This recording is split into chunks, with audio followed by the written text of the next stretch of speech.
Satreskrim Polres Gianyar berhasil mengungkap kasus tindak pidana perdagangan orang. 9 anak perempuan di bawah umur menjadi korban dengan dipekerjakan sebagai pemandu lagu atau ladies companion di salah satu tempat hiburan malam di wilayah Desa Ketewel, Sukawati, Kabupaten Gianyar.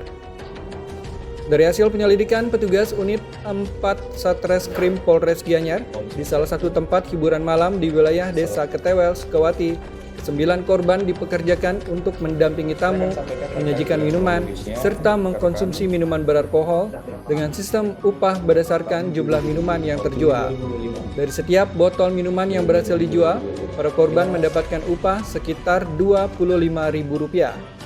Anak-anak di bawah umur dengan rentang usia 13 hingga 17 tahun rata-rata menerima upah sekitar Rp3 juta per bulan. Dari kasus ini, polisi mengamankan 2 orang tersangka, yaitu berinisial IWB sebagai pemilik kafe dan NWAN yang berperan sebagai mami atau pengelola pekerja. Hingga kini kedua tersangka masih menjalani pemeriksaan intensif. Kedua tersangka berdalih tidak mengetahui sudah mempekerjakan anak di bawah umur lantaran tidak terlebih dahulu memastikan usia anak-anak tersebut. Kita lihat dari perawakannya, kepolisian menemukan 9 anak perempuan yang pada saat itu terindikasi di bawah umur. Kita lihat dari perawakannya, mereka di bawah umur. Seperti saya sebutkan tadi, ada yang hingga masih umur 13 tahun yang bekerja di situ.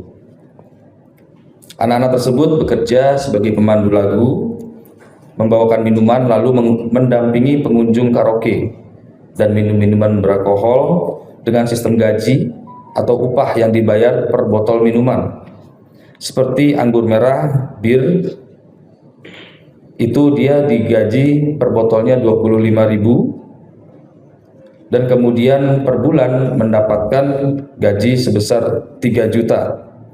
Tentu saja berbeda, mungkin tidak semua rata, tapi kebanyakan seperti itu gambaran daripada upah ataupun gaji yang didapatkan oleh para korban.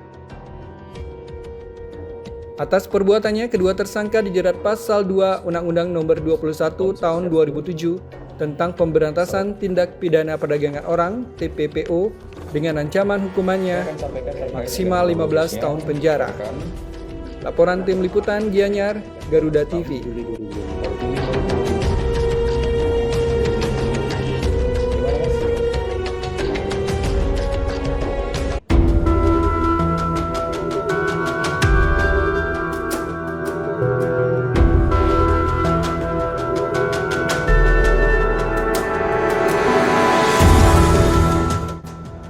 Jajaran Satreskrim Polres Karangasem kembali berhasil membongkar praktik pengoplosan gas LPG dari tabung subsidi. Para tersangka pengoplosan gas LPG bersubsidi tersebut merupakan residivis dan sebelumnya pernah ditangkap dalam kasus serupa oleh Polda Bali. Inilah ratusan tabung berbagai ukuran yang berhasil diamankan jajaran Satreskrim Polres Karangasem usai mengungkap aktivitas ilegal penyalahgunaan BBM bersubsidi di wilayah Subagian Karangasem. Sebagian besar ditata di area terbuka, ditutup terpal, serta dipasangi garis polisi.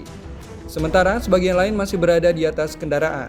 Ratusan tabung LPG yang diamankan sebagai barang bukti, mulai dari puluhan tabung LPG ukuran 12 kg, tabung 50 kg, serta lebih dari 100 tabung LPG subsidi ukuran 3 kg.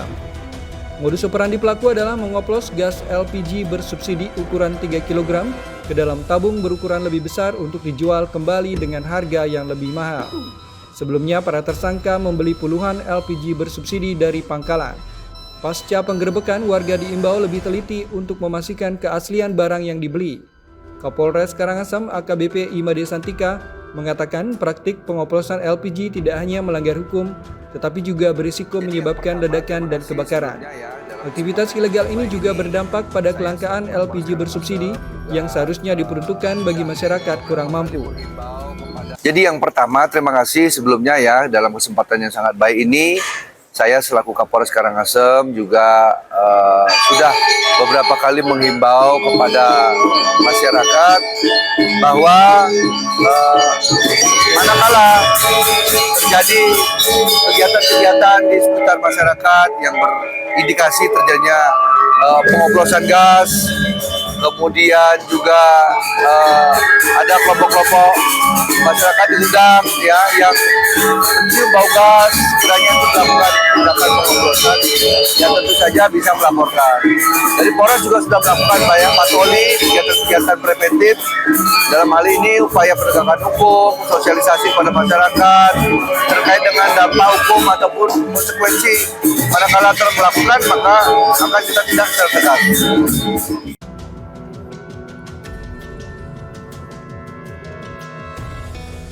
Hingga kini kasus tersebut masih dalam tahap pengembangan lebih lanjut oleh pihak kepolisian dan dalam waktu dekat akan segera dirilis. Laporan Ayu Purnamia, Karangasem, Garuda TV.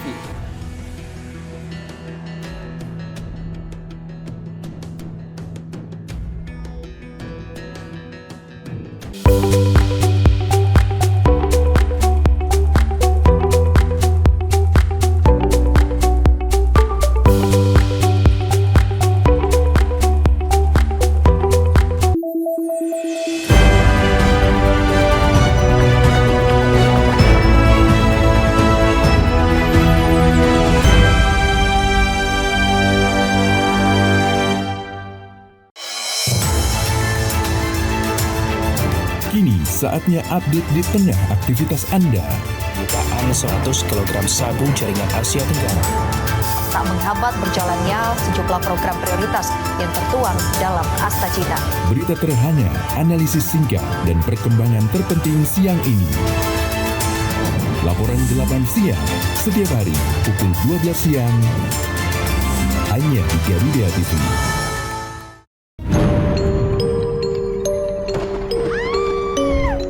Setiap daerah punya daya tarik sendiri.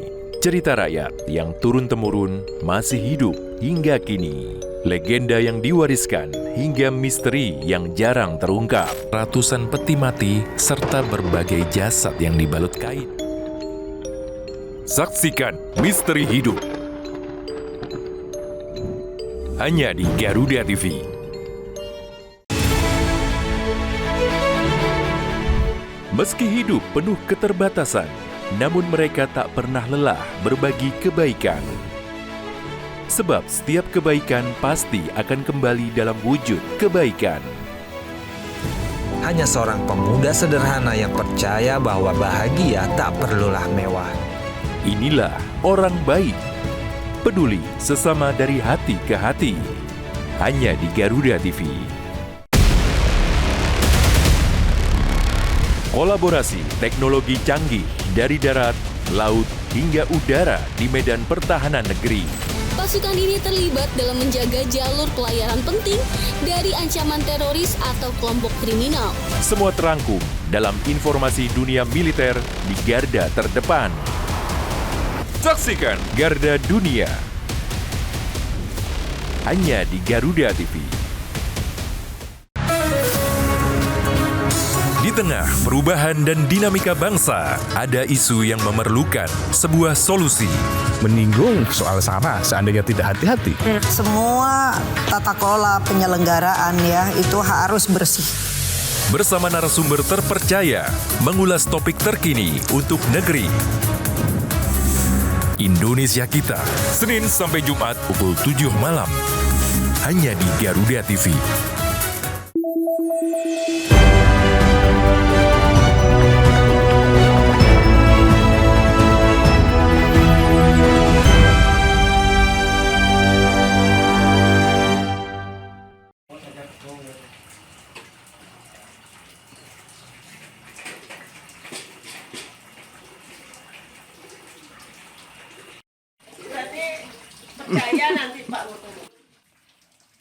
Lonjakan harga kedelai yang kembali merangkak naik mulai dikeluhkan para pengusaha olahan kedelai, termasuk perajin tahu dan tempe di Kabupaten Jembrana. Untuk menyiasati kenaikan harga kedelai, perajin tahu dan tempe terpaksa mengurangi takaran bahan baku agar produksi tetap berjalan, sekaligus meminimalisir kerugian.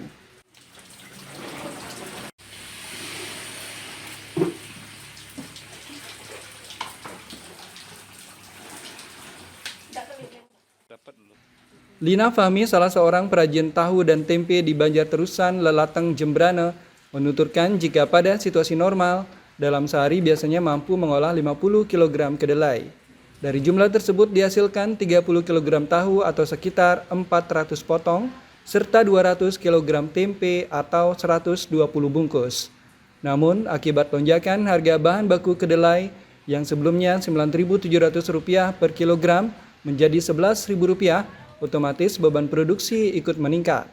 Selisih yang tipis membuat pengusaha harus memutar otak untuk dapat bertahan. Dikurangi dari segi ukuran aja.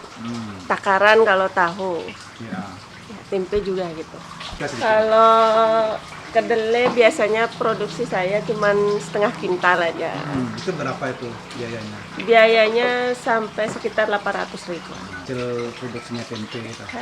Tempe tahu itu sekitar 1 jutaan, tapi biayanya 800.000. Itu karena pengaruh dari kenaikan harga kedelai.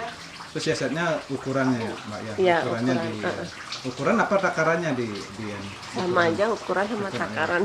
Terus kemudian untuk ini kan harga plastik juga mengalami kenaikan. Seperti apa mungkin, Mbak?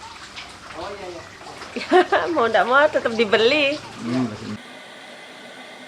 Menurut Lina Fahmi, kenaikan harga sejumlah kebutuhan pokok saat ini menjadi catatan penting bagi pelaku usaha mikro di Bali, mengingat kenaikan sekecil apapun akan langsung berpengaruh pada rantai produksi pangan. Laporan Tim Liputan Jembrana, Garuda TV.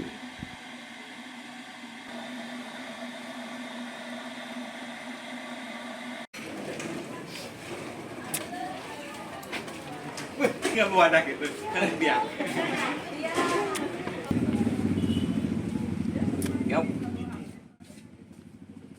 Sebagai langkah preventif menciptakan prajurit yang bersih dan profesional, Kodim 1617 Jembrana secara mendadak menggelar tes urin terhadap 70 prajuritnya di Makodim 1617 Jembrana.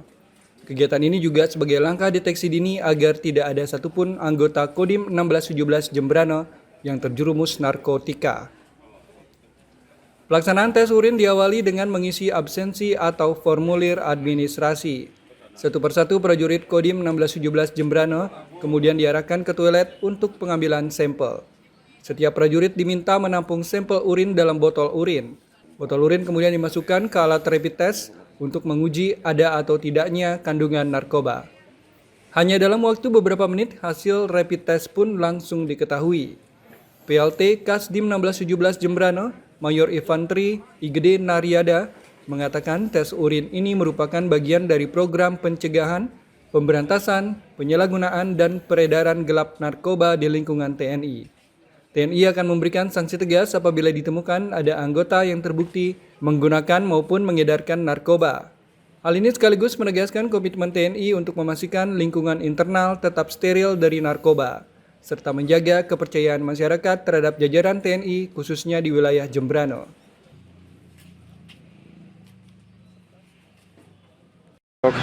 Tes urin dan penyuluhan narkoba ini tujuan yang utama adalah kita untuk melaksanakan pencegahan terhadap anggota kita sedini mungkin untuk mengantisipasi jangan sampai anggota kita ada yang terlibat atau menyalahgunakan obat-obatan tersebut. Demikian.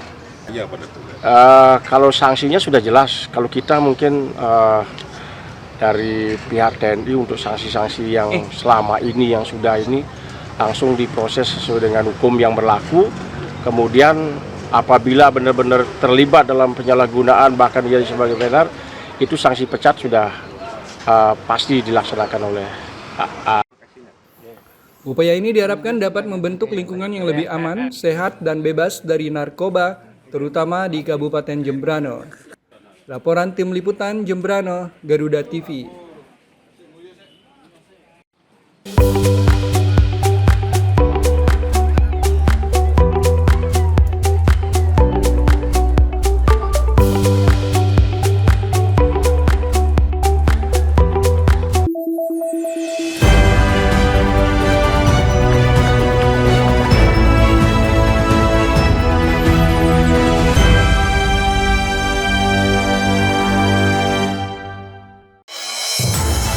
Sepanjang hari, Indonesia dipenuhi beragam peristiwa, dari isu nasional hingga dinamika internasional. Tim SAR gabungan berharap korban segera ditemukan dan dievakuasi dalam kondisi terbaik. Kami hadirkan informasi terkini, akurat dan terpercaya dalam rangkuman berita malam hari Anda, Laporan 8 Malam, setiap hari pukul 10 malam. Hanya di Garuda TV.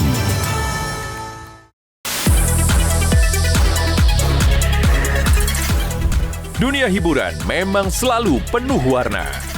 Drama panggung yang tak terlupakan hingga cerita cinta yang menghebohkan. Rahasia di balik kesuksesan para selebriti. Adegan intens, suasana lokasi yang Kehebohan apa saja yang terjadi saat ini. Saksikan Gosip Panas Selebriti. Hanya di Garuda TV.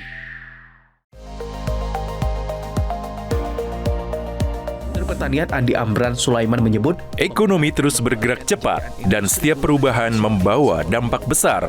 Beragam aktivitas dihadirkan. Kami hadir dengan update terkini seputar keuangan, perdagangan, investasi, hingga sektor strategis lainnya. Tahun depan, swasembada white sugar. Jangan lewatkan Ekonomi 8 pukul 10 pagi hanya di Garuda TV.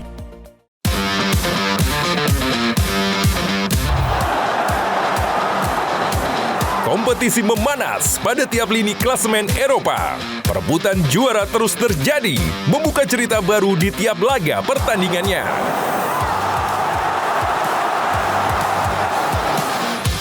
Ikuti selengkapnya dari fakta pertandingan hingga cerita inspiratif para pemain.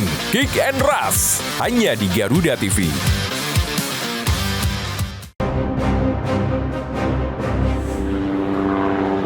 Dalam operasi militer modern, helikopter ringan memiliki peran strategis. Kemampuannya untuk beroperasi di medan yang sulit hingga mampu bergerak rendah dengan manuver cepat. Didesain untuk menyusup, menyerang, dan menjemput. Seperti apakah si kecil penakluk langit? Saksikan In Militer. Setiap hari, pukul 2 siang. Hanya di Garuda TV.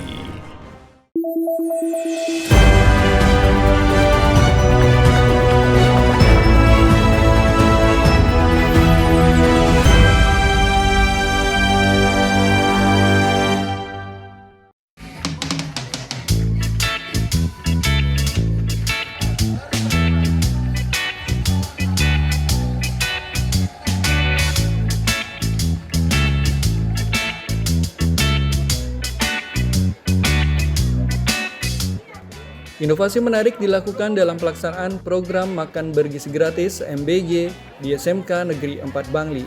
Untuk pertama kalinya, para siswa menerima menu makanan dengan sistem prasmanan. Inovasi ini untuk menghadirkan pengalaman berbeda, sekaligus memastikan program strategis pemerintah pusat berjalan optimal.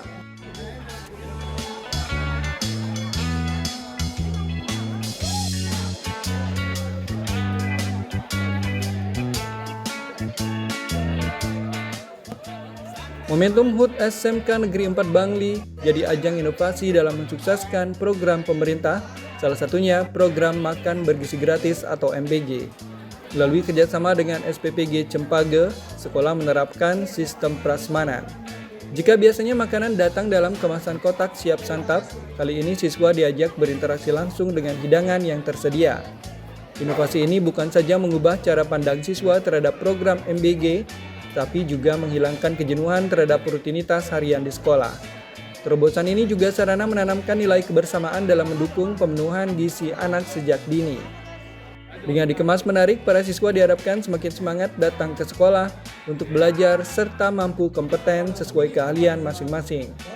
Mitra SPPG Cempage, I Gusti Agung Jelantik Suta Baskara menjelaskan, Pelaksanaan MBG bersifat fleksibel sehingga pola prasmanan dapat diterapkan. Pihaknya tetap memastikan kandungan gizi serta higienitas menu yang disajikan telah sesuai prosedur.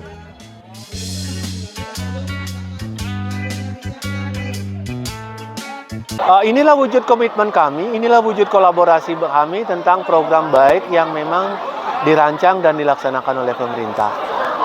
Sehingga dengan demikian harapan kami ke depan program ini semakin baik pelaksanaannya, semakin berdampak baik juga untuk anak-anak dan sasaran yang lain. Pemberian manfaat kepada penerima manfaat itu dapat diberikan secara prasmanan. Demikian. Dengan tidak mengurangi makna dari bagaimana makanan bergizi itu sudah memenuhi kandungan gizi. Kemudian pada saat penyajian itu betul-betul higienitas dari makanan yang akan disajikan itu betul-betul diperhatikan. Melalui sinergi berbagai pihak, program MBG diharapkan terus berjalan lancar demi mewujudkan generasi muda yang berkualitas menuju Indonesia Emas. Laporan Tim Liputan Bangli, Garuda TV.